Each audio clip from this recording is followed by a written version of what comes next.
ইরানকে ঘিরে উত্তপ্ত মধ্যপ্রাচ্য, আর তার আঁচ এবার গিয়ে লেগেছে ইউরোপের কূটনৈতিক টেবিলে, যা তৈরি করেছে এক নতুন মেরুকরণ। যুদ্ধের এই ডামাডোলেই বড় ধাক্কা খেল ওয়াশিংটন। ইরান যুদ্ধে ব্যবহৃত মার্কিন সামরিক বিমানকে নিজেদের আকাশ সীমা ব্যবহারে সাফ না করে দিয়েছে অস্ট্রিয়া। দীর্ঘদিনের নিরপেক্ষতার নীতির ঢাল হিসেবে ব্যবহার করে যুক্তরাষ্ট্রের সামনে এই শক্ত দেয়াল তুলে দিয়েছে দেশটি। খবরটি গতানুগতিক হলেও এর পেছনের কৌশলটি ভিন্ন।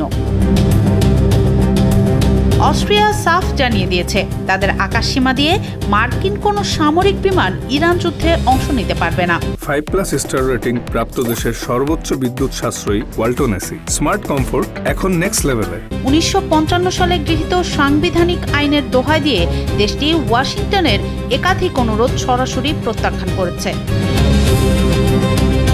ন্যাটোর সদস্য না হলেও ইউরোপের হৃৎপিণ্ডে অস্ট্রিয়ার অবস্থান হওয়ায় এটি পেন্টাগনের জন্য বড় ধাক্কা। একই পথে হাঁটছে স্পেন, ইতালি ও ফ্রান্সের মতো মিত্র দেশগুলো। ইসরায়েল অভিমুখে মার্কিন যুদ্ধবিমান চলাচলে বাধা দেয়ায় ট্রাম্পের কড়া সমালোচনাও সইতে হয়েছে ফ্রান্সকে। তবে সংঘাতের অংশীদার না হওয়ায় এই প্রবণতা পশ্চিমা জোটের ফাটলের ইঙ্গিত দিচ্ছে। মধ্যপ্রাচ্যের যুদ্ধে সরাসরি জড়াতে ইউরোপীয় দেশগুলোর এই অনীহা ওয়াশিংটনের কৌশলগত পরিকল্পনাকে এখন বড় চ্যালেঞ্জের মুখে ঠেলে দিয়েছে। কনম সিদ্দিকী, কালবেলা।